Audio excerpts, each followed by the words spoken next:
Hi, everyone. Thank you so much for joining me. I'm doing a very, very belated VR to a tag called Ancestral Tarot Decks. Clementia over at Clementia's Creative Cartomancy tagged me for this. And forgive me, I know I am so late. Truth be told, at first I wasn't sure that I was capable of doing a VR because I don't do ancestral work. But then I saw Tony's video. She did a VR to the tag. Tony from Antoinette's Intuitive Tarot and Jewelry. I will link her video as well. I will link both their videos. But essentially I saw her VR where she kind of put her own slant to it, and that encouraged me to go ahead and just do this VR how I felt called to do it. Granted, it is some months later, but hopefully better late than never. So Clementia, in her video, she goes very much in depth in terms of how she does ancestral work. I think at that point she was reading a book called Ancestral Tarot, maybe. I don't know. Watch her video. And, she had done the Ancestry.com test thing where, you track your ancestors, you track your lineage. And then she showed us decks that she would be using or does use to do ancestral work.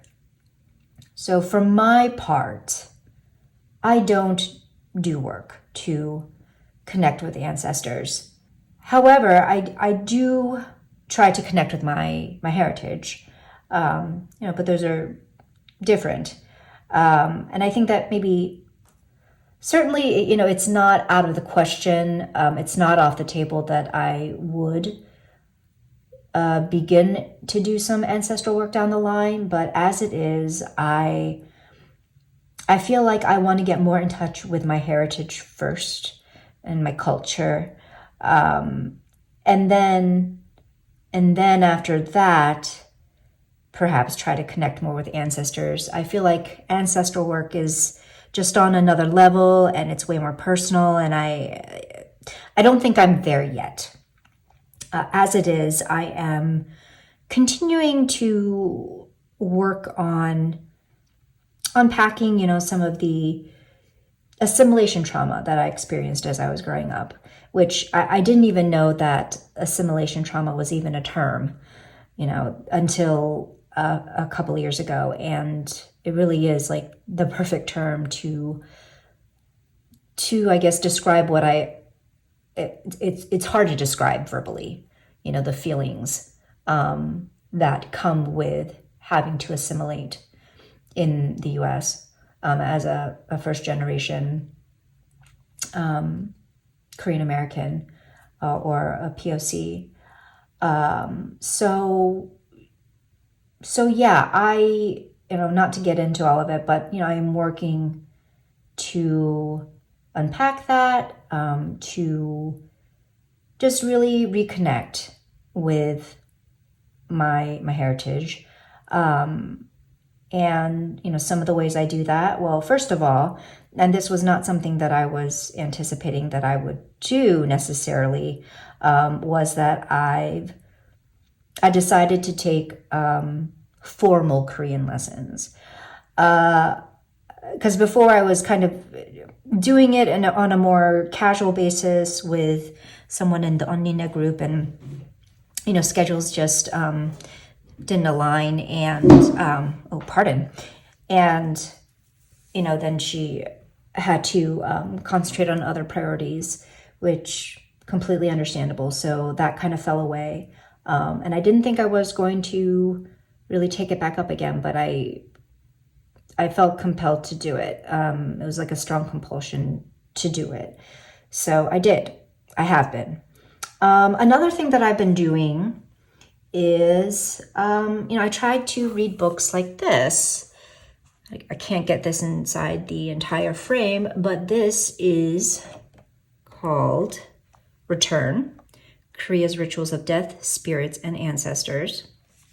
So, this does touch upon ancestors, and just themes of Korean rituals. And this is by Park Chan-ho, and he is a photographer, and so you see his black and white photography, and then also his poetry and his some of his prose that is translated by C.O. Kelleher, who is the creator of the Morning Calm Oracle. So this is another way, of course, books, reading. Now C.O. is coming out with another book that was just funded on Kickstarter, the what's it called? Budoji, Tale of the Divine City of Ancient Korea. So I am super excited about that. And I think it also provides an overview of shamanism, Korean shamanism. So I am so excited about that book. I can't wait to receive that one. So there's that. And of course, yet another way that I work to connect with my heritage and my culture is through decks. So hello, now I'm going to have to show you some. Speaking of C.O. Kelleher and Morning Calm, guess we should get this one out of the way because I know I talk about this one ad nauseum, but it's so good, so how can I not? This is the first deck, the very first deck where I just knew I wanted it without even seeing all the images. I backed it immediately on Kickstarter when I found out it existed. And I really urged other people to back it if it called to them because I had never seen a deck that was focused on my culture. And it just really, I don't know, it just filled my heart with so much joy. The idea that this could become a thing, this could really manifest into something that was available to everyone. And so I am just so happy that this came to be, and certainly, just the images and the messages, they're written in English. I mean, CO does have a translated, Korean version of her guidebook. Here's the guidebook, and it's very, it's very concise. But this was a fantastic way to connect and also not feel, I don't know how to put this, not to feel like an imposter, I guess, to my own culture, because I was not raised in South Korea. I am, I would classify my knowledge of the language as kind of upper beginner, so I'm not fluent. And so, these are things that I contend with, and these are feelings that pop up for me when it comes to my heritage. And this deck just made me feel like I belonged, even though I didn't know my mother tongue or don't know my mother tongue as well, can't speak as well, even though I live in the US instead of South Korea. So, and then just seeing just some of these images that actually remind me very much of my childhood, like wearing hanbok. I don't know if I like these shoes. Oh my gosh, I had these shoes as a little baby. Like here, this one, I had a hanbok, although mine was more like this color scheme. But as a kid, as a young one, I had a hanbok and this hat situation, which I recall like not really loving. But anyway, and I haven't had one since. I was like, a wee one into elementary school, I think is the last time I had one that fit. And I'm thinking I might like to get one day.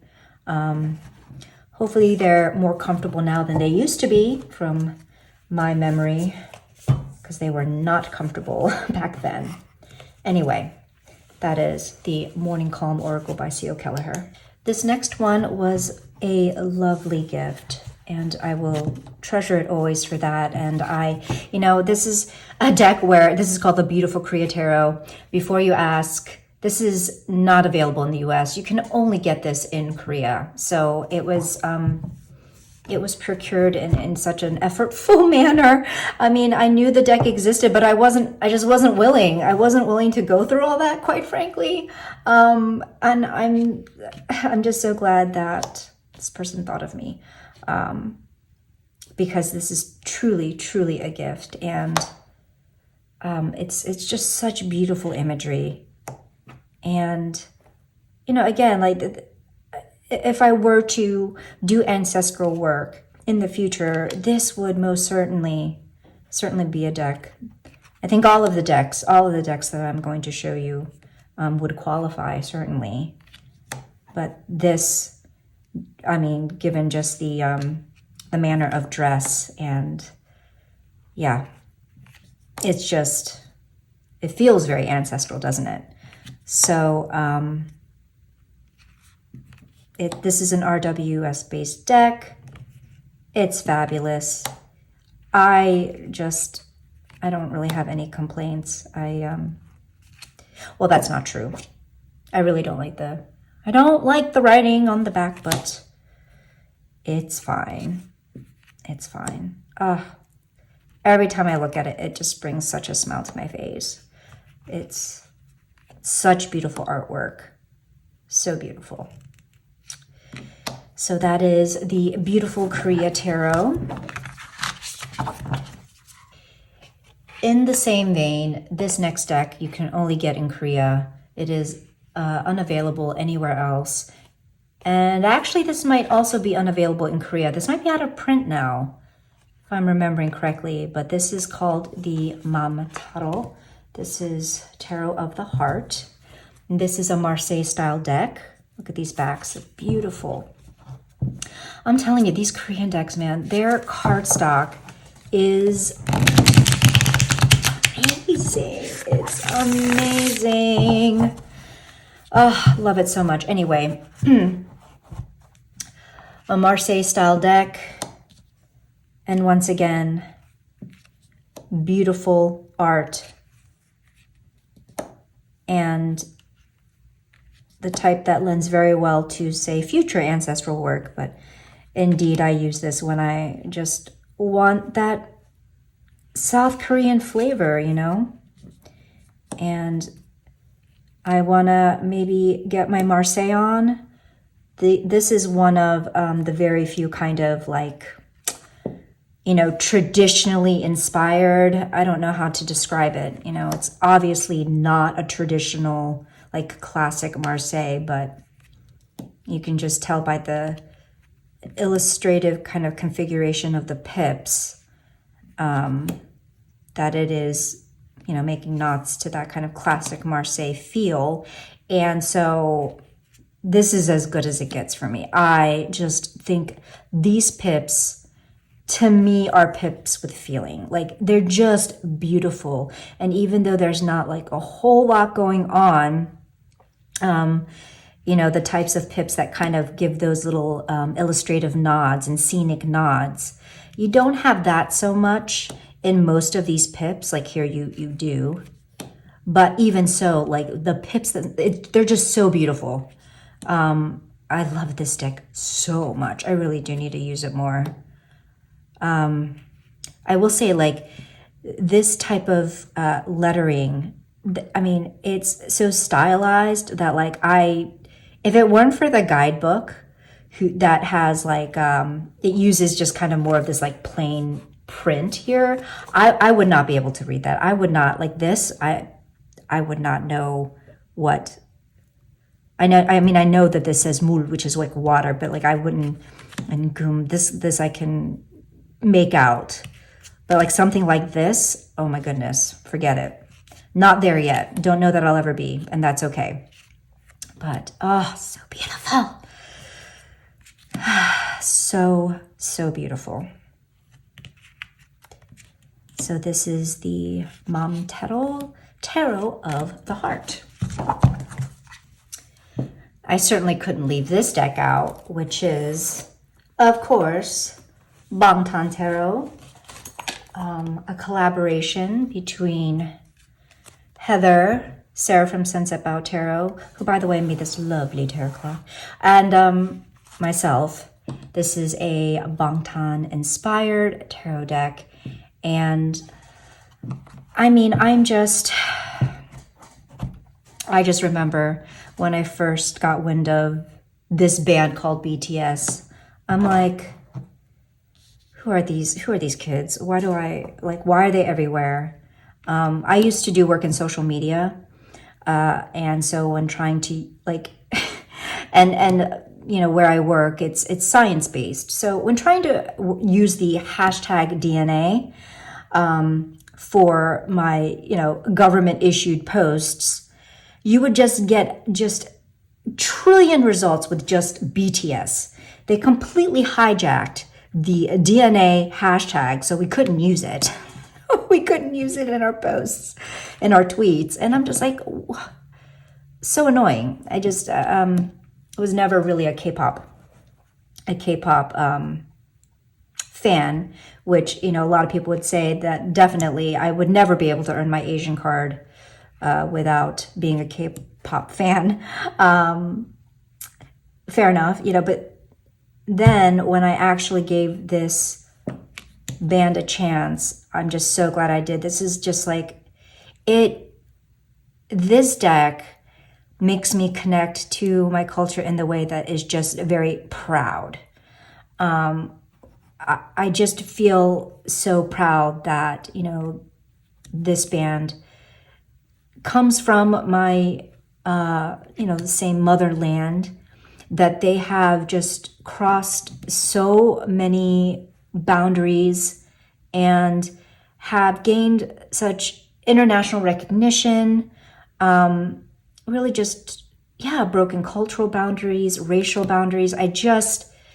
It's a beautiful thing. And to know that these are fellow Koreans, yeah, I feel so proud. And of course, like, just the whole creative process of this deck fills me with so much joy as well. So this deck is very, very special in more than one way. But I love it. Oh, and also, shameless plug, if you would like to get a copy, we do have some copies of this deck.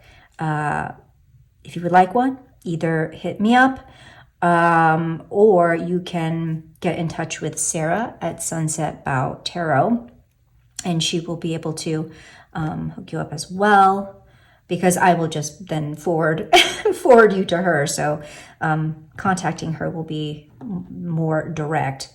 I will leave all this information in the description box below. Here's my bias. Here's my bias wrecker. Okay, I'm gonna stop now. Finally, this last deck is one that I haven't had a chance to use yet. I got this in a trade with the lovely Meg over at Rose Honey Ritual. And translated, I think this is called Korean Wildflower Advice Oracle deck or something to that effect, and it is by Prime Muse, which is a company I've seen before. They have their own Etsy store, and I think I've even seen them on Amazon, and they have several decks that are, you know, Korean in theme, but they do provide English language guidebooks. So this one is, well, it's mainly in Korean, but the guidebook does have English, which, thank you, sweet baby Moses, because if it weren't for this, I mean, I know this does not look like a large amount of text, and I assure you this will take me an egregious amount of time to read. Much less comprehend. So, and the goal is to get there, right? The goal is to get there. So I figured this would be a fun way to up my Korean game, you know, practice my Korean, learn about Korean wildflowers, and look at beautiful art, which I think this is supposed to be a certain like traditional style of Korean art, like a method of painting. Don't quote me. I think it's called minhwa. Whatever, either way, whatever it is, it's gorgeous. I love it. I love these backs. It's almost like it's, what is this called? It's embossed, is that the word? There's like texture here. It's this like glossy texture over this mat. So I really like that touch. You can see this is all in Korean. And so I wonder. Anyway, this is the name of the flower, and then I'm assuming this would be the advice for that card. Oops, I want to keep these in order. And I think that like this is a deck that normally I would be drawn to use in the spring or summer, but honestly, like I'm looking at it now and I think I might even start kind of playing around with it now. I mean, why wait? It's just really beautiful.